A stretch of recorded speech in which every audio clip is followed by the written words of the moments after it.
ஆண்டவராகிய இயேசு கிறிஸ்துவின் நாமத்திலே இந்த அருமையான பரிசுத்த ஆராதனையிலே இதுவரையிலும் ஆராதித்து தேவனை மகிமைப்படுத்தி கொண்டிருக்கிற உங்கள் யாவரை நான் வாழ்த்துகிறேன், வரவேற்கிறேன். ஆமேன். தொடர்ந்து இந்த மாதத்தை வெற்றியாய் முடிப்பதற்கு கர்த்தர் நம்மோடு கூட இருக்கிறார். அல்லேலூயா. கைகளை உயர்த்தி அல்லேலூயா. அவர் நல்லவர். ஆமென். அவர் பெரியவர். ஆமென். நம்மை ஒவ்வொரு நாளும் அவர் உயர்த்தி கொண்டே இருக்கிறார். நம்முடைய வாழ்க்கையில உயர்வுகளை தந்து கொண்டிருக்கிறார். அவர் நம்மை விட்டு விலகுவதும் இல்லை, நம்மை கைவிடுவதும் இல்லை. ஆமென். தொடர்ந்து நாம் கர்த்தருடைய வார்த்தைகளை நாம் கேட்க போகிறோம். அவருடைய வார்த்தையின் மகத்துவத்தை இன்றைக்கு நம்ம பார்க்க போகிறோம்.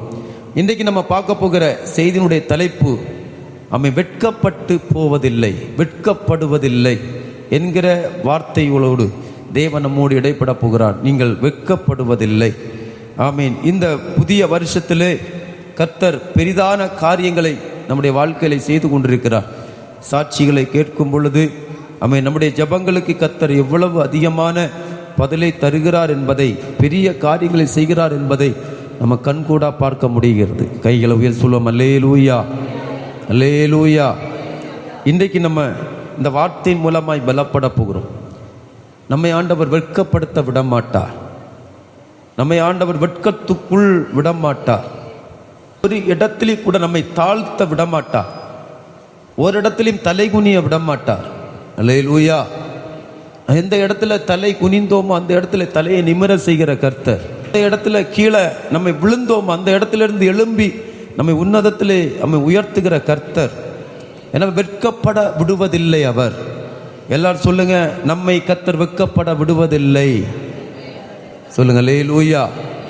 இந்த பூமி வெட்கத்துக்குரிய பூமி. இந்த பூமி வெட்கப்படுத்தும். மனிதர்கள் நம்மை வெட்கப்படுத்துவார்கள். ஆனால் எந்த சூழ்நிலைகளும் நம் ஆராதிக்கிற ஆண்டவர் வெட்கப்படுத்த விடுவதில்லை, நம்மை வெட்கப்படுத்துவதும் இல்லை. சொல்லுங்க அல்லேலூயா. வாசிப்போமா? சில வசனங்களை நம்ம வாசிக்க போகிறோம். ரோமருக்கு அப்போஸ்தலனாகிய பவுல் எழுதுகிற நிருபத்தில், அப்போஸ்தலனாகிய பவுல் அடிகளார் ரோம சபைக்கு எழுதுகிற நிருபத்தில் 10ஆம் அதிகாரம் 11ஆம் வசனத்தை நாம் ஆதாரமாக எடுத்துக்கொள்வோம். 11ஆம் வசனத்தை மலையாளத்திலும் தமிழிலும் நம்ம வாசிக்க கேட்போம். அவரை விசுவாசிக்கிறவன் எவனோ, அவரை விசுவாசிக்கிறவன் எவனோ அவன் வெட்கப்படுவதில்லை என்று வேதம் சொல்லுகிறது. அவன் வெட்கப்படுவதில்லை என்று வேதம் சொல்லுகிறது. மலையாளத்தில் வாசிங்க. ஒருத்தனும் லஜிச்சு போக இல்லா. கைகளை உயர்த்தி அல்லேலூயா. வெட்கப்பட்டு போக மாட்டார்கள். நல்லா கவனிங்க. இந்த வார்த்தை ரொம்ப முக்கியமான அடிக்கோடிட்டு அடித்தளமாய் நம்ம நோக்கி பார்க்க வேண்டிய வார்த்தை. அவரை, இந்த அவரை என்ற இடத்துல இயேசு கிறிஸ்துவை, இயேசு கிறிஸ்துவை, கர்த்தரை, நம் ஆராதிக்கிற யெகோவாவாகிய தேவனை, வரப்போகிற நம்முடைய மணவாளனை விசுவாசிக்கிறவன் எவனோ, விசுவாசிக்கிறவன் எவனோ அவன் வெட்கப்படுவதில்லை என்று நாம் வாசிக்கிற, கையில் ஏந்துகிற இந்த வேத புஸ்தகம் நமக்கு சொல்லுகிறது. கைகளை உயர்த்தி அல்லேலூயா. பிள்ளைகள் எல்லாம் கைகளை உயர்த்தி, நல்ல கைகளை உயர்த்தி, எல்லா கையும் உயரட்டும். பிள்ளைகள் எல்லா கையும் உயரட்டும். கையை உயர்த்தி, நான் வெட்கப்படுவதில்லை. நான் கர்த்தரை விசுவாசிக்கிறபடியினால், நான் கர்த்தரை விசுவாசிக்கிறபடியினால், கர்த்தரை விசுவாசிக்கிற மட்டும் சொல்லணும். நான் கர்த்தரை விசுவாசிக்கிறபடியினால் நான் வெட்கப்படுவதில்லை. அல்லேலூயா, அல்லேலூயா. நேற்றைக்கு ஒருவர் கால் பண்ணி, பாஸ்டர் உங்களிடத்துல சில ஆலோசனை கேட்கணும்னு சொல்லி கால் பண்ணி பேசினார். ஒரு 1/2 மணி நேரம் பேசினார். அவருடைய பாடுகளை, அவருடைய பிரச்சனைகளை, அவருடைய நஷ்டங்களை, அவருடைய கஷ்டங்களை எல்லாம் சொன்னார். நான் கேட்டுட்டே சொன்னேன், நீங்கள் ரட்சிக்கப்பட்டிருக்கீங்களா? ஆமாம் பாஸ்டர் ரட்சிக்கப்பட்டிருக்கிறேன். சபைக்கு போகிறீங்களா? ஆமாம் பாஸ்டர் நல்ல சபைக்கு தான் போனேன். ஞானஸ்நானம் எடுத்தீங்களா? ஆமாம் பாஸ்டர் நான் நல்ல ஞானஸ்நானம் எடுத்தேன். ஆண்டவருடைய காரியத்தில் கரெக்டாக இருக்கிறேன், எல்லாம் கரெக்டாக இருக்கிறேன் பாஸ்டர். ஆனால் என் வாழ்க்கையில் தோல்வி. நான் ஆராதனை போகாத நாள் இல்லை. வேலையை விட்டுட்டு கூட நான் சில மீட்டிங்கை, ஸ்பெஷல் மீட்டிங்கை அட்டன் பண்ணியிருக்கிறேன். ஆனால் நான் என்னுடைய வாழ்க்கையில் தோல்வி, பிஸ்னஸில் தோல்வி, தொழிலில் தோல்வி, என்னுடைய வீட்டில் வளர்ச்சி இல்லை, வளர்ச்சி இல்லை. அப்போ நான் ஒரு கேள்வி திரும்ப அவர்கிட்ட உறுதியாக கேட்டேன். நீங்கள் ரட்சிக்கப்பட்டது உண்மைதான், நீங்கள் ஞானஸ்நானம் எடுத்தது உண்மைதான், ஆலயத்துக்கு போகிறது உண்மைதான். சசமாப்பா ஒழுங்காக குடிக்கிறீங்களா? அதில் கொஞ்சம் குறை இருக்குது பாஸ்டர், அதை கொஞ்சம் சரி செய்யுங்க. ஒன்று. ரெண்டாவது, அவர்கிட்ட முக்கியமாக கேட்டது, நீங்கள் ஆண்டவரை, நீங்கள் ஏற்றுக்கொண்ட இயேசு கிறிஸ்துவை 100க்கு 100 விசுவாசிக்கிறீர்களா? அல்லேலூயா. 100க்கு 100 விசுவாசிக்கிறீர்களா? 100க்கு 100, அதுல ஒரு புள்ளி கூட குறையக்கூடாது. 100க்கு 100 விசுவாசிக்கிறீங்களா? அவர் உடனே பதில் சொன்னார், எஸ் பாஸ்டர், நான் ஆண்டவரை நோக்கி விசுவாசத்தினால தான் நிற்கிறேன். நான் இந்த பிரச்சனையை காட்டிலும் இதுக்கு முன்னாடி பெரிய பிரச்சனைக்குள்ள இருந்தேன், பெரிய போராட்டத்துக்குள்ள இருந்தேன். நான் ஏதோ ஆராதனை செய்து கொண்டிருந்தேன், கடமைக்காக பாரம்பரியம் ஆராதனை பண்ணிட்டு இருந்தேன். ஆனா என்கிட்ட சொன்னாங்க, நீ அதெல்லாம் விட்டுட்டு இங்க வா, இந்த ஆவிக்குரிய சபையில வந்து ஆராதி, கர்த்தர் ஏசப்பாவும் ஆசீர்வதிப்பான்னு சொன்னாங்க. அதை நம்பி நான் வந்தேன். ஆனா ஆரம்பம் நல்லா தான் இருந்துச்சு. ஆனா இப்ப ரொம்ப கஷ்டமா இருக்கு. நான் என்ன பண்ணணும்? இப்ப நான் ஒரு தொழிலுக்கு போகிறேன், அது போலாமா என்று கேட்பதுக்கு தான் உங்களுக்கு கால் பண்ணேன். அப்ப நான் சொன்ன, 100க்கு 100 விசுவாசிக்கிறீங்களா? ஆமாம் பாஸ், 100க்கு 100 விசுவாசித்து தான் நான் ஆண்டு விட்ட வந்தேன். இந்த தெய்வத்தை விட்டு நான் எங்க இனி போக முடியும்? யாரை விசுவாசிக்க முடியும்? அப்ப நான் சொன்ன அடுத்த வார்த்தை, நீங்கள் போங்கள், நீங்கள் செய்கிற காரியம் இனி வாய்க்கும், இனி நடக்கும், உங்களை கர்த்தர் வெட்கப்படுத்த விட மாட்டார். அவர் அழுறார், போன்ல என்ன கேட்குது, அவர் அழுறார், ஏம்பி அழுறார். அவருக்கு கஷ்டம் அவருக்கு தானே தெரியும், குடும்ப பின்னணி. அவர் சொல்றாரு, பாஸ்டர், நாங்கள் ஒரு சின்ன ஒரு குறுகிய வீட்டுக்குள்ள இருக்கிறோம், வீடு மேலே கட்ட வேண்டும் என்று நாங்கள் பிளான் பண்றோம், ஆனால் நடக்க மாட்டேங்குது, சர்க்கிள் மேல சர்க்கிள், பல லட்சங்கள் நஷ்டங்கள், பல லட்சம் இழந்து நிற்கிறேன், நான் என்ன செய்வதுன்னு புரியாம தான் உங்களுக்கு கால் பண்றேன் அப்படி சொல்லி அவர் சொல்ற. நான் சொன்னேன், நீங்க கஷ்டம் வந்தாலும் நஷ்டம் வந்தாலும் நீங்க எடுக்கிற முயற்சியை கைவிடக்கூடாது. உங்களுக்கு அதுல நஷ்டம் இனி வரலாம், ஆனா ஜெயம் உண்டு. நஷ்டத்துல தான் ஜெயம் வரும், கஷ்டத்துல தான் கர்த்தர் வெற்றியை தருவார். அல்லேலூயா. நான் சொன்னேன், இன்னொரு வார்த்தை சொன்னேன், இது எல்லாம் உங்களுக்கு ஆண்டவர் உங்களை வெட்கப்படுத்துவதற்கோ உங்களை கீழே தள்ளுவதற்கோ அல்ல. ஆண்டவர் உங்களை கீழே குழியில போட்டு புதைக்கிறதுக்கு அல்ல, உங்களுக்கு ஒரு உயர்வை வைத்திருக்கிறார். அப்ப அந்த உயர்வை அடைவதற்கு உங்களுக்கு ஒரு பயிற்சி கொடுக்கிறார். அல்லேலூயா. இன்னும் ஆண்டவர்கிட்ட கிட்டி நெருங்குவதற்கு, இன்னும் நெருங்குவதற்கு, அவரோடு இணைந்து கொள்வதற்கு, அந்த இணைவுல தான் உயர்வு வருகிறது. அவர் தேம்பி அழுறாரு. ஆமா பாஸ்டர், உண்மைதான். இப்ப நாளைக்கு நான் போகட்டுமா? நாளைக்கு போங்க. நாளைக்கு திங்கக்கிழமை வேலைக்கு போறேன், கேரளா போறேன், போகட்டுமா பாஸ்டர்? போங்க, தைரியமா போங்க. ஒருவேளை உங்களுக்கு அதுல 100 ரூபாய் கிடைத்தாலும் சரி, 500 ரூபாய் கிடைச்சாலும் சரி, நீங்க சோர்ந்து போக கூடாது. உங்களுடைய வேலைகளை கர்த்தர் அங்கீகாரம் பண்ணுவார். இருக்கிறத என்ன பண்ணுங்க, ஆண்டுட்டு வாங்க, கொஞ்சமா நிறைய இருக்கிறத வாங்க, நிறைய ஆசைப்படக்கூடாது, பேராசைப்படக்கூடாது. அப்ப நான் சொன்னேன், ஏன் நஷ்டப்பட்டீங்க தெரியுமா? முதல்ல ஆண்டவருக்கு நீங்க முதல்ல செவி கொடுக்கல, ஆலயத்துக்கு போனீங்க, கீழ்ப்படிதான் போனீங்க. ஆனா ஆண்டோடைய சத்தத்துக்கு நீங்க என்ன பண்ணல? ஆண்டோடைய சித்தம் இல்லாத காரியம் செய்தீங்க. நீங்க உங்க சுய சித்தத்தை செய்தீங்க, உங்களுடைய பேராசை அதுல காட்டினீங்க. ஆண்டவர் உங்க பேராசையை விரும்புவதல்ல, தேவ சித்தத்தை விரும்புகிறவர். அவர் அப்படியே சொல்றாரு. ஆமா பாஸ்டர், அதான் எங்க ஆண்டோடைய கேட்கல, பாஸ்டர்கிட்ட கூட நாங்க சொல்லாமலே எங்க காரியத்தை செய்தோம், பிசினஸ் ஆரம்பிச்சோம், ஆமா எல்லாமே செய்தோம். ஆனா இப்ப புரியுது. அப்ப செய்யட்டுமா பாஸ்டர்? நீங்க செய்யுங்க. ஆண்டவர் கொஞ்சம் கொடுத்தாலும் நிறைய கொடுத்தாலும் உங்களை கர்த்தர் வெட்கப்படுத்த விட மாட்டார். கைகளை உயர்த்தி அல்லேலூயா. ஆண்டவரை 100க்கு 100 விசுவாசிக்கும், 100ல ஒரு புள்ளி கூட இறங்கக்கூடாது. சொல்லுங்க அல்லேலூயா, அல்லேலூயா. இங்க வேதம் என்ன சொல்லுது? அவரை, இயேசு கிறிஸ்துவை விசுவாசிக்கிறவன் பரிசுத்தவானும் சொல்லல, நீதிமானுன்னு சொல்லல, நீங்க என்னுடைய சீசன் சொல்லல, என் கூட இருப்பவன் சொல்லல. இயேசு கிறிஸ்துவை விசுவாசிக்கிறவன் எவனோ அவன் வெட்கப்பட்டு போவதில்லை என்று வேதம் சொல்லுகிறது. நான் வாசிக்கிற, நான் தியானிக்கிற, நான் கடைபிடிக்கிற இந்த வேதம் சொல்லுகிறது, இயேசு கிறிஸ்துவை விசுவாசிக்கிற யாராயிருந்தாலும் சரி, நீங்கள் வெட்கப்பட்டு போவதில்லை. அல்லேலூயா. உங்க வெட்கத்தை அவர் ஏற்றுக்கொண்டார், உங்களுக்காக அவர் வெட்கப்பட்டார், உங்களுக்காக தலை குனிந்து நின்றார். உங்க பாவத்துக்காக, உங்க அக்கிரமத்துக்காக இயேசு கிறிஸ்து வெட்கத்தை சுமந்தார். சொல்லுங்க அல்லேலூயா, சொல்லுங்க ஆமென். ஆனால் சில வெக்கத்தை நாமளே வாங்கி கட்டிடுவோம். நாமளே என்ன பண்ணுவோம்? வாங்கி கட்டிடுவோம். நமக்கு அதான் வேலை. வற்புறுத்தி வாங்கிடுவோம், வலுக்கட்டாயமாக வாங்கிடுவோம். வாங்கி வச்சுட்டு தான் அழுறது, ஏங்குறது. ஐயோ இப்படி பண்ணிட்டாங்களே, இப்படி நடந்துருச்சே, இப்படி போயிருச்சேன்னு சொல்லி ஏங்குறது. எப்போ? நீங்களாகவே வாங்கி கட்டுறது. ஆனால் கர்த்தர் ஒரு நாளும் உங்களை வெட்கப்படுத்துவதில்லை. கைகளை உயர்த்தி அல்லேலூயா வாசிங்க. ஆமே. 2 தீமோத்தேயு 1:12 வாசிங்க. பிள்ளைகள் எல்லாம் எடுத்துக்கொள்ளுங்க. 2 தீமோத்தேயு. அருமையான அப்போஸ்தலனாகிய பவுல் தீமோத்தேயு எழுதின 2வது நிருபத்தில் 1:12 அது நிமித்தம் தன்னே நான் இதொக்க சகிக்குன்னு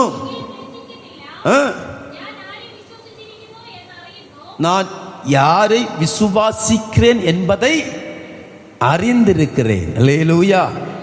முடிங்க அந்த வசனத்தை முடிங்க. அல்லேலூயா. கைகளை உயர்த்தி ஆமென்.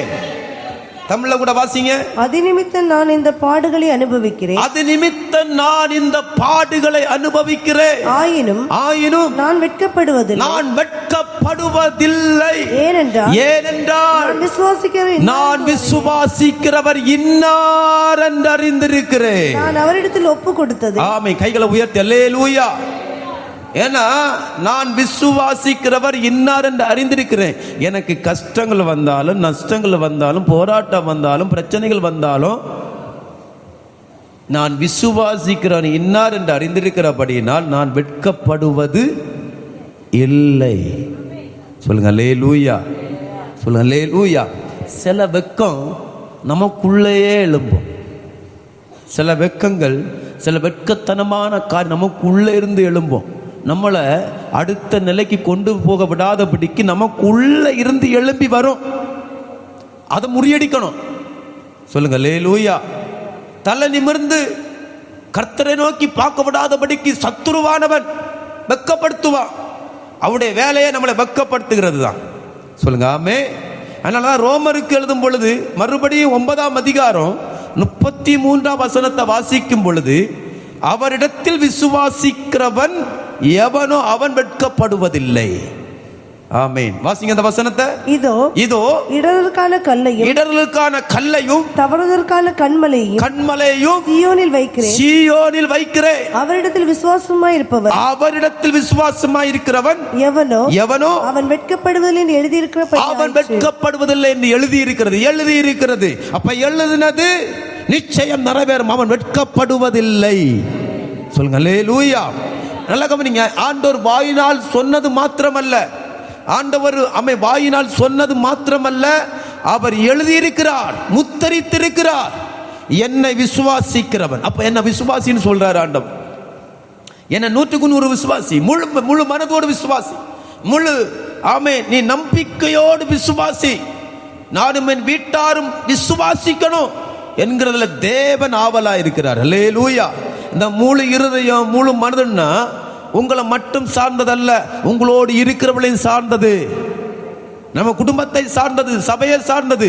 ஒரு விசுவாசத்தோடு ஒரு ஜெபத்தை எடுக்கிறோம், விசுவாசத்தோடு ஒரு ஆராதனை எடுக்கணும்னா முழு இருதயம் இழந்தாதான் 100% விசுவாசம் எழும்பும். கைகளை உயர்த்தி அல்லேலூயா. 100% எங்க விசுவாசத்தோடு கர்த்தரை ஆராதிக்கிறார்களோ, எங்க ஜெபிக்கிறார்களோ, அங்கே அவர்கள் வெட்கப்பட்டு போவதில்லை. அங்கே அற்புதங்கள் நடக்கும். நல்ல கைகளை தட்டி ஆண்டவர் நாமத்தை மகிமைப்படுத்துங்க. அந்த இடம் அசையும். அல்லேலூயா. ஆமென். சொல்லுங்க அல்லேலூயா. அவர் தடைக்கல்லையும் வச்சிருக்கிறார், மூளைக்கல்லையும் வச்சிருக்கிறார். ஆமென். அதாவது விசுவாசம் இல்லாத வாழ்க்கையை வச்சிருக்கிறார், விசுவாசத்தோடு வாழ்கிற வாழ்க்கையை வச்சிருக்கிறார். சாய்ஸ் யார் கையில? அவரை நோக்கி பார்க்கிறவருடைய கையில தான் இருக்கு. அவரை பார்த்தவங்க எல்லாரும் விசுவாசிகள் அல்ல, விசுவாசிப்பவர்களும் அல்ல. அல்லேலூயா. நீங்க நினைக்கலாம், இந்த பூமியில இன்னும் நான் வெட்கப்பட்டு தானே இருக்கிறேன். நீங்க சொல்றீங்களே வெட்கப்படுவதில்லைன்னு. பூமியில நான் சொல்றேன், நீங்க பூமியில தேவகுமாருடைய நாமத்தை உயர்த்துகிறீங்களா? தேவனுடைய இயேசு கிறிஸ்துவின் நாமத்தை பறைசாற்றுகிறீர்களா? அப்போ ஒருவேளை இங்க வந்து உங்களுக்கு வெட்கம் உண்டானாலும் பிதாவின் சந்நிதியில் போகும் பொழுது அவர் உங்களுக்கு கனத்தை கொடுப்பார், அங்க வெட்கப்படுத்த மாட்டார். சொல்லுங்க அல்லேலூயா, அல்லேலூயா. அப்போ பூமிக்குரிய ஆசீர்வாதத்தை வச்சிருக்கிறார், பரலோகத்துக்குரிய ஆசீர்வாதத்தை வச்சிருக்கிறார். இங்க கிறிஸ்துவின் நாமத்தை மடிதலிக்கிறவனுக்கு அங்க வெட்கம் உண்டாகும். சொல்லுங்க அல்லேலூயா. எங்க கிறிஸ்துவின் நாமத்தை வெட்கமில்லாமல் சொல்லுகிறவனுக்கு, ஆராதிக்கிறவர்களுக்கு, கிறிஸ்துவின் நாமத்தை வெட்கமில்லாத தன்னுடைய வாழ்க்கையில் ஏற்றுக்கொள்கிறவர்களுக்கு அங்கே மிக்க கனம் உண்டாகும், பெரிய ஒரு மகிமையான ஒரு கனம் உண்டாகும். கைகளை உயர்த்தி அல்லேலூயா. அவரிடத்துல விசுவாசிக்கணும். என்ன விசுவாசங்கள் மாறிட்டே இருக்குது, கொஞ்சம் அப்படியே தடுமாறுது, அப்படியே காற்றடிக்கிறது போல விசுவாசம் மாறுது. அங்கே போகலாமா, இங்கே போகலாமா? எங்கே போகலாம்? நான் சொல்லட்டுமா, நீங்கள் எங்கே போனாலும் உங்களுக்கு வெட்கம் உண்டாகும். இயேசுவினிடத்தில் மட்டும்தான் வெட்கமில்லாத ஒரு வாழ்க்கை. சொல்லுங்க ஆமே. இந்த ஆதியாகமத்தில் அந்த ஆதாம் ஏவாளை குறித்து சொல்லும் பொழுது அந்த வார்த்தை, அவர்கள் நிர்வாணிகளாக இருந்தும் அவர்கள் வெட்கம் அடையவில்லை. அப்படின்னா என்ன தெரியுமா? அவங்கள்ட்ட எதுவுமே இல்லை, ஆனால் அவங்களை மகிமை சூடிக்கொண்டது, ஆனாலும் அவர்கள் வெட்கம் அடையவில்லை என்று வேதம் சொல்லுகிறது. அல்லேலூயா. சொல்லுங்க அல்லேலூயா. நீங்க வாசிக்கும் பொழுது இன்னொரு வசனத்தை கூட வாசிங்க. ஆமென். ஆண்டவர் உங்களை எப்படி விசுவாசத்தில் வளர்க்கிறாரோ அந்த அளவுக்கு உங்க வாழ்க்கையில தைரியமும் மகிமையான ஒரு ஆசீர்வாதமும் உங்க வாழ்க்கையில நிரம்பிக் கொண்டே இருக்கும். அல்லேலூயா. நீங்க எவ்வளவு அதிகமா உங்க ஆண்டவரை விசுவாசிக்கிறீங்க, எந்த அளவுக்கு விசுவாசத்தில் நிற்கிறீங்க, நீங்க வெட்கம் அடைய மாட்டீங்க. 1 பேதுரு 1 பத்ரோஸ் எழுதிய லேகனம் 1ஆம் லேகனத்தில் 2ஆம் அத்தியாயம் 6ஆம் வசனத்தை வாசிங்க. 2ஆம் அத்தியாயம் 6ஆம் வசனம். 1 பேதுரு 2:6. அந்தபடியே இதோ தெரிந்து கொள்ளப்பட்டதும் விலையேற பெற்றதுமாயிருக்கிற மூலைக்கல்லை சீயோனில் வைக்கிறேன். அதின் மேல் விசுவாசிக்கிறவன் வெட்கப்படுவதில்லை. அதின் மேல், அந்த மூலைக்கல் மேல், அந்த மூலைக்கல் யார்? கிறிஸ்து. அந்த சீயோன் யார்? சபை. சொல்லுங்க அல்லேலூயா. இந்த சபையிலே மூலைக்கல்லா இருக்கிற, உங்க வாழ்க்கையில மூலைக்கல்லா இருக்கிற கிறிஸ்துவை விசுவாசிக்கிறவன் வெட்கம் அடைவதில்லை. மூலைக்கல்லை விசுவாசிங்க. ஆமென் அல்லேலூயா. ஒரு வீடு ஒரு கட்டடத்துக்கு மூலைக்கல் எத்தனை மூலைக்கல்லை வைக்கிறாங்களோ அந்த மூலைக்கல் ஸ்ட்ராங்கா, அதை நம்பணும், அது இருக்கும். இந்த மூலைக்கல் தான் எங்களுக்கு அஸ்திவாரத்தினுடைய ஒரு நல்ல ஒரு உறுதி என்கிற அந்த நம்பிக்கை வரணும். கிறிஸ்துவை ஆராதிக்க வந்தது நம்ம ஏதோ கடமைக்காக இப்படி கையா செஞ்சுட்டு பாடிட்டு 3 பாடு 4 பாடு பாடிட்டு அப்படியே போயிட்டு அவன் முடிஞ்சிச்சு, அப்பா இன்னைக்குள்ள ஆராதனை முடிஞ்சிச்சுப்பா, இன்னைக்கு எல்லாம் முடிஞ்சு, இந்த வாரம் ஃபுல்லா சுகம்னு சொல்லிட்டு இருந்தீங்கன்னா அந்த மூலைக்கல் மேல இன்னும் நீங்க விசுவாசம் இல்லைன்னு அர்த்தம். அல்லேலூயா. சொல்லுங்க ஆமே. நீங்க மூலைக்கல்ல, சீயோன்ல வைக்கப்பட்டிருக்கிற மூலைக்கல்ல விசுவாசித்தா அந்த நாள் முழுவதும் நீங்க வெட்கப்பட மாட்டீங்க. சொல்லுங்க அல்லேலூயா. ஏன் சொல்றேன்னா, உங்களை வெட்கப்படுத்தும்படி நிறைய உபகரணங்களை பிசாசு கையில வச்சிருக்கிறான். எதிர்படுகிறவள அவன் எழுப்பி விடுவான் உங்களை வெட்கப்படுத்துவதற்கு. நீங்க அன்னைக்கு சமாதானமா இருப்பீங்க, அன்னைக்கு சந்தோஷமா இருப்பீங்க. ஆனா அவன் ஆயுதத்தை என்ன பண்றான்? உபயோகப்படுத்துகிறான் உங்களை வெட்கப்படுத்தும்படி. நீங்க வெட்கப்பட்டுட்டீங்கன்னா மறைந்து கொள்வீர்கள். ஆதாமும் ஏவாளும் வெட்கப்பட்டதுனால மறைந்து கொண்டார்கள். யாரை விட்டு மறைந்து கொண்டார்கள்? தேவனை விட்டு மறைந்து கொண்டார்கள். வெட்கம் ரொம்ப டேஞ்சர்ஸ். அதனால ஆண்டவர் சொன்னார், என்ன விசுவாசிப்பா, என்ன சபை என்ன விசுவாசி, என் ஜனங்கள் என்ன விசுவாசிக்கட்டும், நான் அவர்கள் வெட்கப்பட்டு போவதில்லை. அல்லேலூயா. அவர்கள் என்ன பண்ண மாட்டார்கள்? வெட்கப்பட்டு போக மாட்டார். நீங்க அந்த மாமிச ரீதியான வெட்கங்கள் உண்டு, அது எல்லாருக்கும் இருக்கும். மாமிச ரீதியான வெட்கங்கள். ஒருவரை அப்படி பார்க்கறதுக்கு வெட்கம், பதில் சொல்லுவதற்கு வெட்கம், இன்னும் தைரியம் இல்லாத அந்த சூழ்நிலை, அந்த தைரியம் இல்லைன்னு சொல்லுவாங்க. ஆனால் அதெல்லாம் இங்கே சொல்லப்பட்டது, அதெல்லாம் இங்கே சொல்லப்பட்டது. அது ஆண்டவர் நம்ம வளர வளர வளர வளர்ச்சி பெற அது மாறிட்டே இருக்கும். ஆனால் இந்த பக்கம் என்ன தெரியுமா, பாவத்தில் இருந்த நாம் ரட்சிக்கப்பட்டிருக்கிறோம். ரட்சிக்கப்பட்ட பிற்பாடு நம்முடைய நம்பிக்கை, நம்முடைய விசுவாசம், நம்முடைய தைரியம் எல்லாம் இயேசுவின் மேலே இருக்கணும். அல்லேலூயா சொல்லுங்க. இயேசுவின் மேலே இருக்கணும். இயேசுவை ஆராதிக்கிறதுனால், இயேசுவை தொழுது கொள்ளுகிறதுனால், இயேசுவை கட்டிப்பிடித்து அவரை முத்தம் செய்வதனால் வருகிற அவமானங்களுக்கும், வருகிற நிந்தைகளுக்கும், வருகிற பிரச்சனைகளுக்கும் நமக்கு வெட்கத்தை உண்டு பண்ணாதபடிக்கு கர்த்தர் நமக்கு பாதுகாப்பா இருக்கிறார். சொல்லுங்க அல்லேலூயா. எத்தனை பேர் புரிஞ்சுன்னு தெரியல.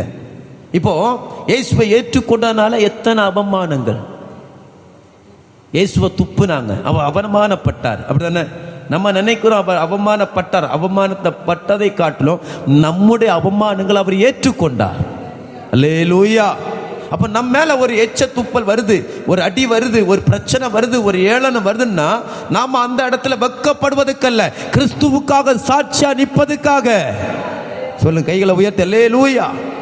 உடனே அந்த இடத்துல மூஞ்ச அப்படியே திருப்பிட்டு அழுதுட்டு அப்படியே தொடச்சிட்டு, ஐயோ நான் இனி இயேசு ஏற்றுக்கொள்ள மாட்டேன், இயேசு ஆராதிக்க மாட்டேன்னு சொல்லிட்டு போகும்பொழுது அங்க நீங்க வெட்கப்படுறீங்க. சொல்லுங்க அல்லேலூயா. அந்த இடம் தான் வெட்கப்படுது, அந்த இடத்துல நீங்க உங்க சூழ்நிலை வெட்கப்படுது. ஆனா அந்த இடத்துலயும் பிரச்சனைகள், போராட்டங்கள், நிந்தைகள், அவமானங்களும் வருகிற அந்த இடத்துல நீங்கள் தைரியம் அளிக்க முடியாது. இயேசுவே என் நம்பிக்கை, அவர் நான் விசுவாசிப்பேன் என்கிற அந்த தைரியத்தோடு நிற்கும் பொழுது நீங்க வெட்கப்படல, உங்களை எதிர்த்து வருகிற அவர்கள் வெட்கப்படுகிறார்கள். சொல்லுங்க, கைகளை உயர்த்தி அல்லேலூயா. இந்த வருஷம் நம்மளை ஆண்டவர் என்ன பண்ண போகிறார்? புதிய காரியங்களை செய்ய பழக்கி வைக்க போகிறார். அவர் புதிதான காரியங்களை செய்கிறார். அதுல ஒண்ணுதான், வெட்கப்படாம எல்லாத்தையும் ஏற்றுக்கொள்ளணும். வெட்கப்படாம எல்லாத்தையும் ஏற்றுக்கொள்ளணும். அழுகையின் பள்ளத்தாக்கில் உருவ நடக்கணும். அல்லேலூயா. நீங்க பள்ளத்தாக்கு உள்ள போனாதான் உள்ளண்டு நீர் ஊற்ற வெளியில எடுக்க முடியும். சொல்லுங்க அல்லேலூயா. ஒட்டகத்துக்கு வாக்க முடியும். ரெபேக்கா பள்ளத்தாக்கு உள்ள இறங்கி தான் தண்ணி கொண்டு வந்தா, மொண்டெடுத்துட்டு வந்தா. சில சூழ்நிலை வந்து நம்ம உள்ள கீழே இறக்குறது போல இருக்கும், இறங்கிதான் ஆகணும். இறங்குனாதான் தண்ணி வெளியில் எடுக்க முடியும். கைகளை உயர்த்தி ஆமே. நீங்க இறங்காத பற்றி மேல நின்றுட்டு மேல வா மேல வான்னு அது வராது. சொல்லுங்க ஆமே. பெரிய காரியங்களை எதிர்பார்க்கிறோம், புதிய காரியங்களை எதிர்பார்க்கிறோம். ஆண்டவர் சொல்லியிருக்கிறார், ஆமே பெரிதானவைகளை நீ காண்பா என்று சொல்லியிருக்கிறார். பார்க்கணும்னா கீழே இறங்கணும். அல்லேலூயா. யோசேப்பு கீழே இறங்கினாதான் அவன் மேல உயர்த்தப்பட முடியும். சொல்லுங்க ஆமே. இயேசு கிறிஸ்து சிலுவையில் சுமந்தாதான் அவர் உயர்த்தப்பட முடியும். அதே போலதான் நம் வாழ்க்கையிலும் வெட்கங்களும் அவமானங்களும் இல்லாத படிக்கு நாம மாறுவதற்கு தான் கர்த்தர் மேல் விசுவாசம் வைக்க வேண்டும். நம் மூலைக்கல் மேல் விசுவாசம் வைக்க வேண்டும். அல்லேலூயா ஆமென். அடுத்தது ஏசாயா 49:23 சொல்லுகிறது, ஆமே எனக்கு காத்திருக்கிறவர்கள் வெட்கப்படுவதில்லை. எனக்கு காத்திருக்கிறவர்கள், இது எந்த காத்திருப்பு? ஆமே, ஜாமக்காரன் விடிய காலம் எப்ப வரும் வரும் வரும் வரும் என்று காத்திருக்கிற ஒரு காத்திருப்பை போன்றது. வாசிங்க ஏசாயா 49:23. ராஜாக்கள் உன்னை வளர்க்கும் தந்தைகளும் அவருடைய நாய்கள் உன் கை தாய்களுமாய் இருப்பார்கள். தரையிலே முகம் குப்புற விழுந்து உன்னை பணிந்து உன் கால்களின் தூளை நக்குவார்கள். உன்னை பணிந்து உன் கால்களின் தூளை நக்குவார்கள். நான் கர்த்தர், எனக்கு காத்திருக்கிறவர்கள் வெட்கப்படுவதில்லை என்பதை அப்பொழுது அறிந்து கொள்வார். அதாவது உனக்கு மேன்மை வரும், உனக்கு எல்லா சூழ்நிலைகளிலும் ஆமென் ஒரு உயர்வு வந்தாலும் எனக்கு நீ காத்திருக்கணும். அதான் சொல்லுகிறது. என்ன சொல்லப்பட்டு மேல, உன்னை பணிந்து உன் கால்களின் தூளை நக்குவார்கள். அதாவது பூமியின் ஆசீர்வாதங்களை அவன் சுதந்திரிப்ப. நீ பூமிக்கு ஆசீர்வாதமாய் இருப்பாய். ஆபிரகாம் கொடுத்தப்பட்ட ஆசீர்வாதம் நமக்கு சுதந்திரம் உண்டு. ஆமை உன்னை பணிந்து கொள்வார், உனக்கு மரியாதை உண்டு, உனக்கு ஆமை எல்லா விதத்திலும் உனக்கு கனம் உண்டு பூமியில வாழும் பொழுது. ஆனால் இந்த சூழ்நிலையில் எனக்காக காத்திருக்கணும். கைகளை உயர்த்தி அல்லேலூயா. இந்த அவன் நக்குறான், பூமி கீழே நக்குறான், ஆசீர்வாதத்தை அவன் தான் சுதந்திரிக்கிறான் சொல்லிட்டு நம்ம இருமாப்பா வாழக்கூடாது. எனக்கு ஒரு பணி வருது, எனக்கு ஒரு மேன்மை வருது, உயர்வுன்னு சொல்லிட்டு ஆண்டவருக்கு காத்திருக்காம வாழக்கூடாது. ஏன்னா அவருக்கு காத்திருக்கிறவர்கள் அவர் வெட்கப்பட்டு போவதில்லை. சொல்லுங்க அல்லேலூயா. இது எந்த காத்திருப்பு? ஏசாயா எழுதும் பொழுது இயேசு கிறிஸ்துவுக்காக காத்திருக்கிறது, அவருடைய இரட்சணியத்துக்காய் காத்திருப்பது. இஸ்ரவேலை ஆசீர்வதிப்பது எனக்கு பிரியம், ஆசீர்வதித்துட்டா இருந்தார். ஆனால் அவருடைய வருகைக்காய் காத்திருப்பது. இப்போ நம்ம காத்திருக்கணும். எதுக்காக? மணவாளன் வருகைக்காக. அல்லேலூயா. அந்த காத்திருப்பு சில நேரம் வெட்கத்தை உண்டு பண்ணுவது போல இருக்கும். சொல்லுவாங்க, எவ்வளவு நாள் தான் இப்படி சொல்லிட்டு திரிவீங்க, எவ்வளவு நாள் தான் இப்படி இருப்பீங்க, நீங்க வர்றார் வர்றார் வர்றான்னு சொல்றீங்களே, இன்னும் வரலையே. சொன்னவங்க எல்லாம் இறந்து போயிட்டாங்களே, சொன்னவங்க எல்லாம் அவங்க காலம் முடிஞ்சு போச்சு. இப்படி எல்லாம் பரியாசங்கள் வந்தாலும் ஆமீன், ஒரு நாள் உண்டு, உன் நம்பிக்கை வீண் போகாது. கைகளை உயர்த்தி, எல்லாரும் கைகளை உயர்த்தி, ஆண்டவரே என் நம்பிக்கை வீண் போகாது, என் நம்பிக்கை வீண் காத்திருக்கிறவர்களுடைய நம்பிக்கை வீண் போகாது, அவர்கள் வெட்கப்பட்டு போவதில்லை. ஹல்லேலூயா. எத்தனை பேர் நீங்க சொல்ல முடியும், நான் இந்த நேரம் வரையிலும் கர்த்தருக்காக காத்திருக்கிறேன். ஆமே, நீங்க பலன் அடைகிறீங்களோ இல்லையோ, ஆனா எழும்பி போவதற்கு, ஆண்டவரோடு இணைந்து கொள்வதற்கு நம்ம காத்திருக்க வேண்டும். கைகளை உயர்த்தி ஆமே அல்லேலூயா. சங்கீதம் 119 6ஆம் வசனம் சொல்லுது, சத்தியத்தை தியானிக்கிறவர்கள் வெட்கப்பட்டு போவதில்லை. சத்தியத்தை தியானிக்கிறவர்கள் வெட்கப்பட்டு போவதில்லை. நம்முடைய கையில் கொடுக்கப்பட்ட வேத புஸ்தகம் ஒரு சத்திய புஸ்தகம் என்பதை ஆவியானவர் தினந்தோறும் நமக்கு ஞாபகப்படுத்துகிறார். இந்த சத்திய புஸ்தகத்தை ஆராய்கிறவர்கள், தியானிக்கிறவர்கள், வாசிக்கிறவர்கள், கடைபிடிக்கிறவர்கள், அதன் மேல நம்பிக்கை வைக்கிறவர்கள், வார்த்தைக்கு ஒரு நாள் ஏங்குகிறவர்கள் வெட்கப்பட்டு போவதில்லை. அல்லேலூயா. வாசிப்போம் வசனத்தை.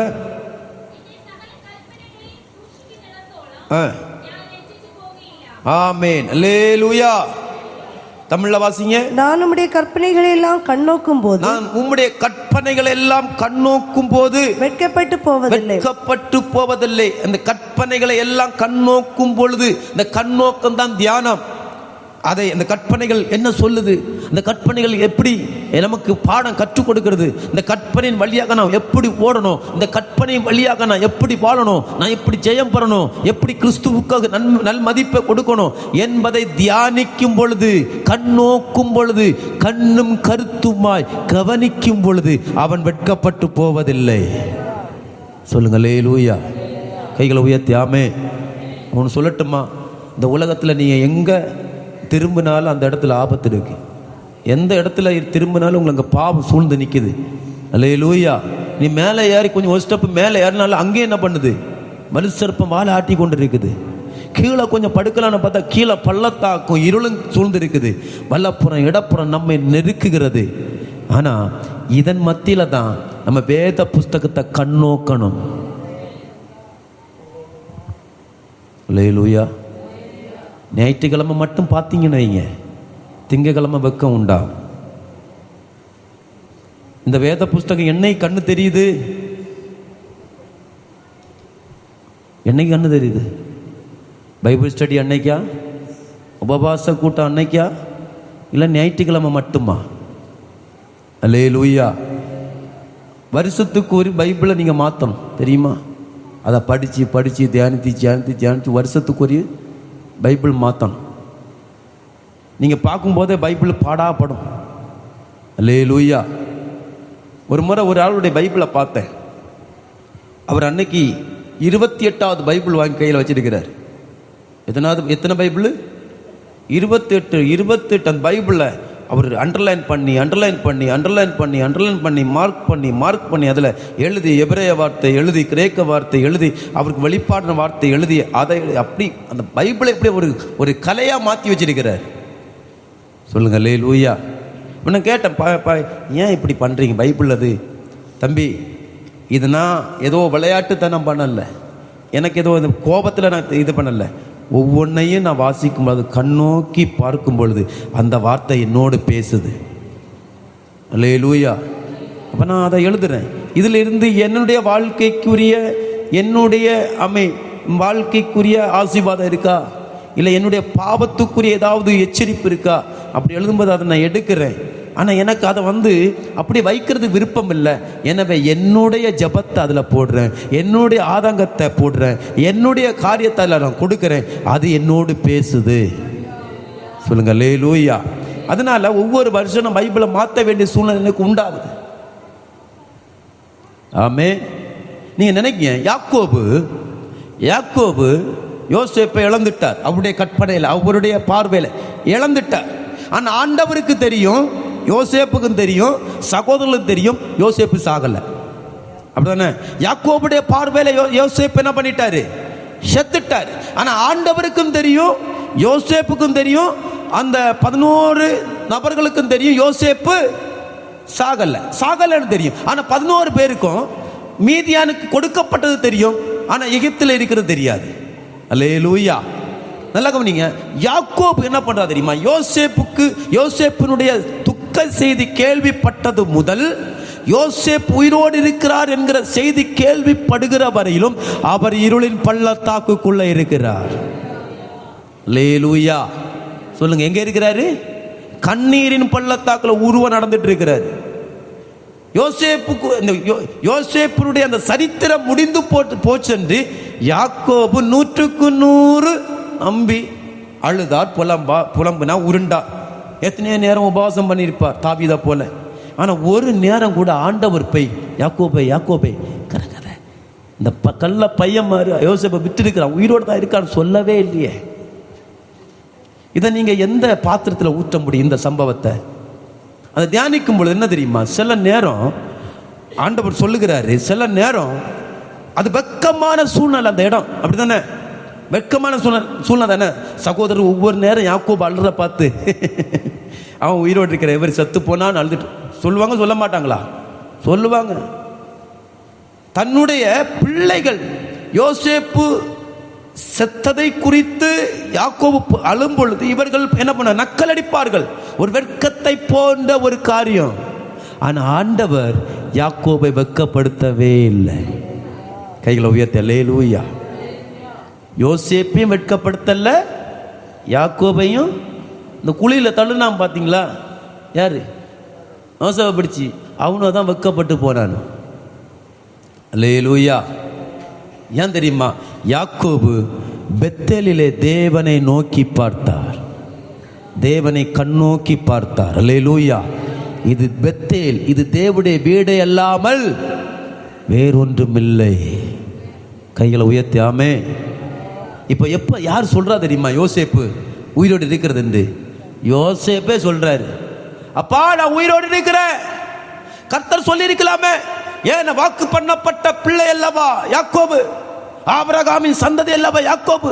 ஆபிரகாமோடு பேசினது போல, எப்பா லோத்துக்கு ஆபத்து இருக்குது, கொஞ்சம் அவனுக்கு விண்ணப்பம் பண்ண சொல்லும் போது, விண்ணப்பம் பண்ணும் பொழுது 10 பேரா 20 பேரா 100 பேரா 50 பேரா கேட்கும் போது ஆண்டவர் பதில் கொடுத்தாரே. அதே போல யாக்கோபுக்கு பதில் கொடுத்திருக்கலாமே.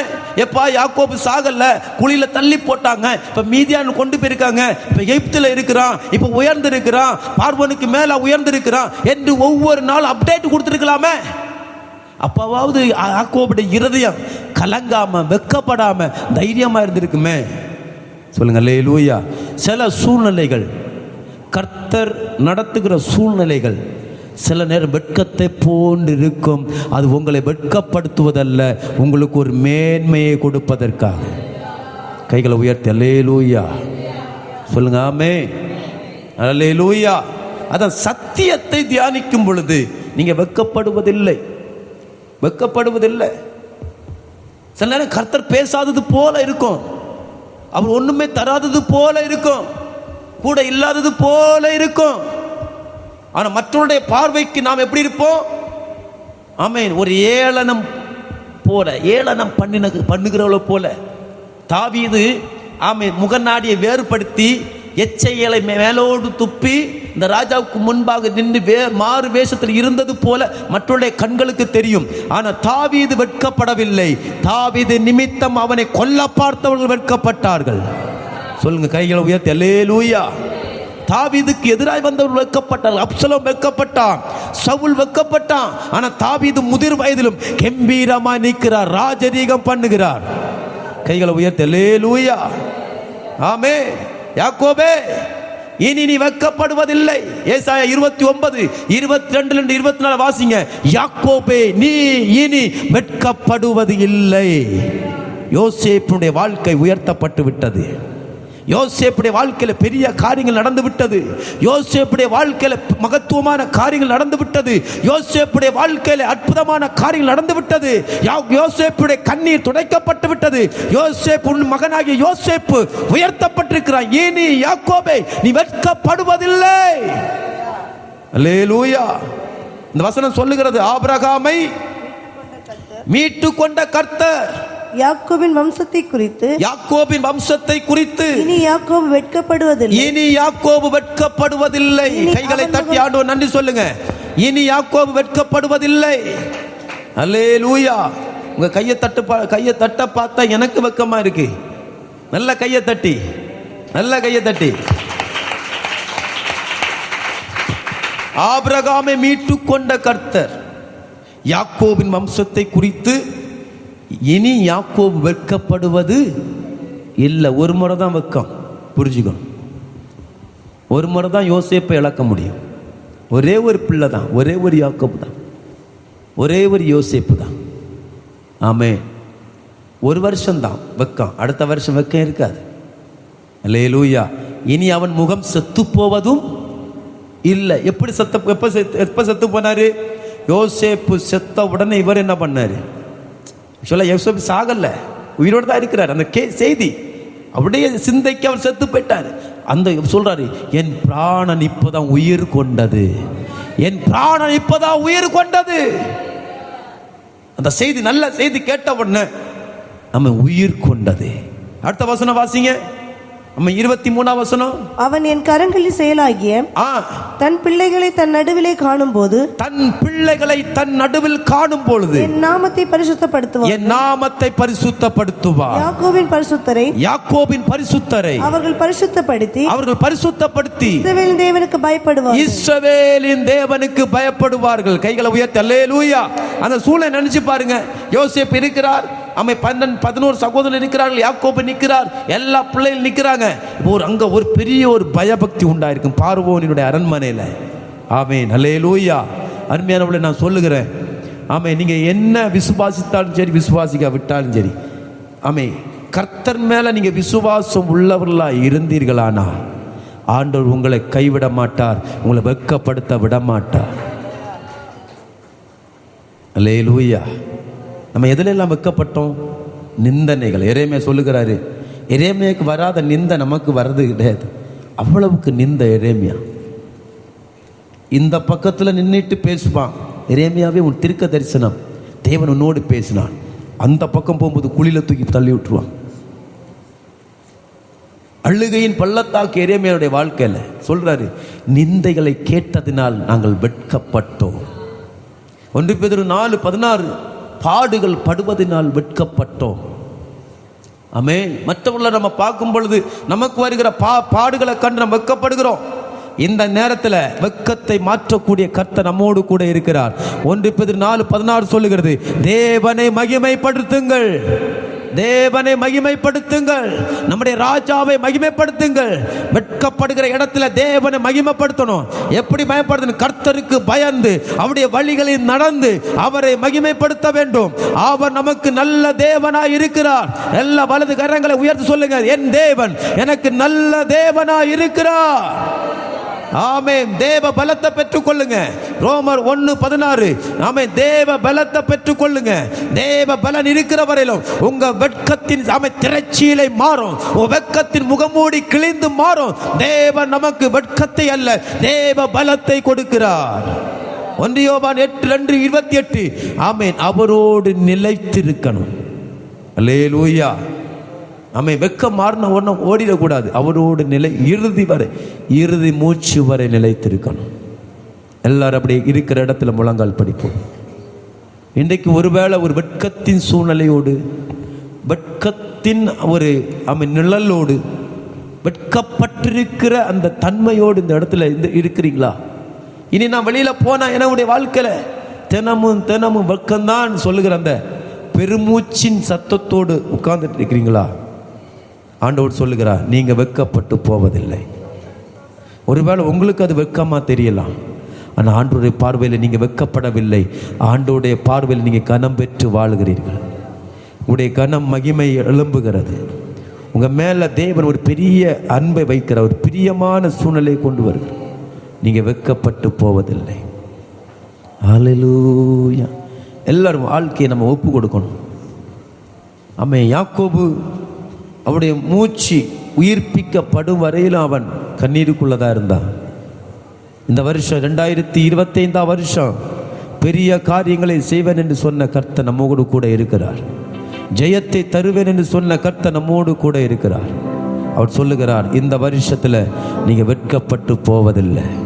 வெட்கத்தின் சூழ்நிலைகள் வரலாம், வெட்கத்தின் நாட்களை நீங்கள் எண்ணி வைக்கலாம். ஆனால் அந்த நாட்களில் கூட கர்த்தர் உங்களை உங்கள் பெயரை பெருமைப்படுத்துவார், உங்களை உயர்த்துவார். ஹல்லேலூயா. உம்மைத்தான் நான் நம்பியிருக்கேன், அற்புதங்கள் எனக்கு செய்யுங்கப்பா. உம்மைத்தான் நான் நம்பியிருக்கேன், அற்புதங்கள் எனக்கு செய்யுங்கப்பா. என் நம்பிக்கை உமக்கு ஸ்தோத்திரம், என் புகலிடமே உமக்கு ஸ்தோத்திரம். என் நம்பிக்கை உமக்கு ஸ்தோத்திரம், என் புகலிடமே உமக்கு ஸ்தோத்திரம். உம்மைத்தான் நான் நம்பியிருக்கேன், அற்புதங்கள் எனக்கு செய்யுங்கப்பா. உம்மைத்தான் நான் நம்பியிருக்கேன், அற்புதங்கள் எனக்கு செய்யுங்கப்பா. 100க்கு 100 உம்மையே நான் நம்புவேன். அற்புதம் செய்திடுங்க, அதிசயம் நடத்திடுங்க. 100க்கு 100 உம்மையே நான் நம்புவேன். அற்புதம் செய்திடுங்க, அதிசயம் நடத்திடுங்க. மனிதர்கள் முன்பாக தலைகுனிந்து போகாமல் உதவி செய்திடுங்க, உயர்த்தி வச்சிடுங்க. மனிதர்கள் முன்பாக தலைகுனிந்து போகாமல் உதவி செய்திடுங்க, உயர்த்தி வச்சிடுங்க. உம்மைத்தான் நான் நம்பியிருக்கேன், அற்புதங்கள் எனக்கு செய்யுங்கப்பா. உம்மைத்தான் நான் நம்பியிருக்கேன், அற்புதங்கள் எனக்கு செய்யுங்கப்பா. என் நம்பிக்கை உமக்கு ஸ்தோத்திரம், என் புகலிடமே உமக்கு ஸ்தோத்திரம். என் நம்பிக்கை ஆண்டவரை நோக்கி பாருங்க, அவர் வெட்கப்படுத்த விட மாட்டார். ஓ புகலிடமான கர்த்தர், ஸ்தோத்திரம். உம்மைத்தான் நான் நம்பியிருக்கேன், அற்புதங்கள் இப்பொழுது ஆண்டவரை உம்மை நம்புகிற எங்க வாழ்க்கைக்கு ஒரு நம்பிக்கை கொடுத்து மறுபடி எழுப்பி நடக்க உதவி செய்ய. வெட்கத்தின் திரைச்சீலையை மாற்றுங்க, ஓ அலங்கோலத்தின் திரைச்சீலைகளை மாற்றுங்க. ஆமென். ஹல்லேலூயா. கர்த்தரை மகிமைப்படுத்தும் பொழுது, கர்த்தரை நம்பும் பொழுது, கர்த்தரை விசுவாசிக்கும் பொழுது ஆண்டவர் எங்கள் வெட்கம் மாறுகிறது. வெட்கத்துக்கு பதிலாக இரட்டத்தனையான நன்மைகள் இறங்கி வருகிறது. இந்த நேரத்தில் வெட்கத்துக்கு பதிலாக இதுக்கு முன்பாக இங்க வெட்கப்பட்டிருக்கிறதுக்கு அப்ப பதிலாக இங்க வெட்கப்பட்டிருக்கிறதுக்கு ஹல்லேலூயா ஆதரவாக நன்மைகள், இரட்டிப்பான நன்மைகள் இறங்கி வருகிறது. பரத்தின் ஜோதியிடத்திலிருந்து இறங்கி வருகிறது. ஆமென். பரிசுத்த தேவன் விளங்கினதை நமக்கு கொடுத்ததை பெற்றுக்கொண்டிருக்கிறோம்.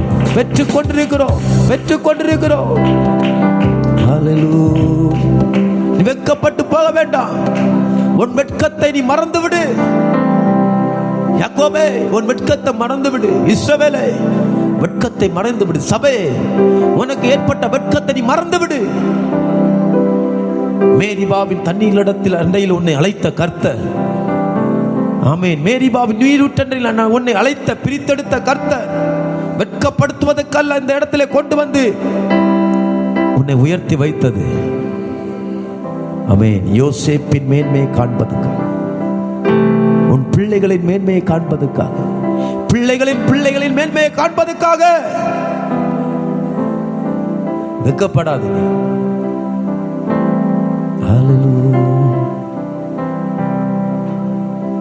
நீ விடுகிற ஒரு சொட்டு கண்ணீருக்கும் அதுக்கு ஆண்டவர் பலன் வைத்திருக்கிறார்.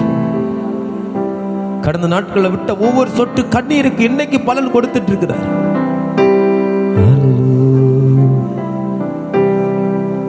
வானத்தையும் பூமியையும் படைத்த கர்த்தரால் நீங்க ஆசீர்வதிக்கப்பட்டவர்கள். உங்களை வெட்கப்படுத்த விட மாட்டார். உங்க தலைக்கு மேல கையை வச்சு சொல்லுங்க, ஆண்டவரே நான் இனி வெட்கப்பட விடாதபடிக்கு, நான் வெட்கப்பட்டு போகாதபடிக்கு என்னை கர்த்தர் காத்துக்கொள்ளும். மனுஷனுக்கு முன்பாக நான் வெட்கப்படக்கூடாது, எந்த மனிதர்களுக்கு முன்பாக நான் வெட்கப்படக்கூடாது. எத்தனையோ சூழ்நிலைகள் வந்தது, அதிபயங்கரமான சூழ்நிலைகளை வாழ்க்கையில் வந்தது. வெட்கமடைந்து உண்மைதான், இனி வெட்கம் அடையக்கூடாது, நான் வெட்கப்பட்டு போயிடக்கூடாது. என் கொம்பை உயரப்பண்ணு, என் கொம்பை உயரப்பண்ணு, என் கொம்பை உயரப்பண்ணு. நான் உம்முடைய மகன் அல்லவோ, உம்முடைய பிள்ளை அல்லவோ, உம்முடைய மகள் அல்லவோ, நான் வெட்கத்துடன் ஏன் ஓட வேண்டும்? தாவீது சொல்லுகிறான், நான் வெட்கத்துடன் என் சிரச்சிலை என் முக்காடை மூடிக்கொண்டு நான் ஏன் ஓட வேண்டும்? என் தேவன் மேய்ப்பராயிருக்கிறார், நான் தாட்சியடை. உம்மைத்தான் நான் நம்பியிருக்கேன், அற்புதங்கள் செய்யுங்கப்பா. உம்மைத்தான் ரெண்டு கைகளை உயர்த்தி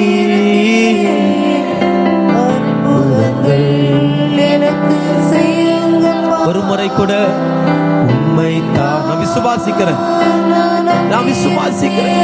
இயேசு கிறிஸ்துவை விசுவாசிக்கிறவன் எவனோ அவன் வெட்கப்பட்டு போவதில்லை. ரெண்டு கைகளை தட்டி ஆண்டவருக்குள்ள ஆமென் மகிழ்ச்சியோடு மகிழ்ச்சியோடு சந்தோஷத்தோடு கடந்து செல்வோம். வெட்கத்தோடு அல்ல, தைரியமாய் கடந்து செல்வோம்.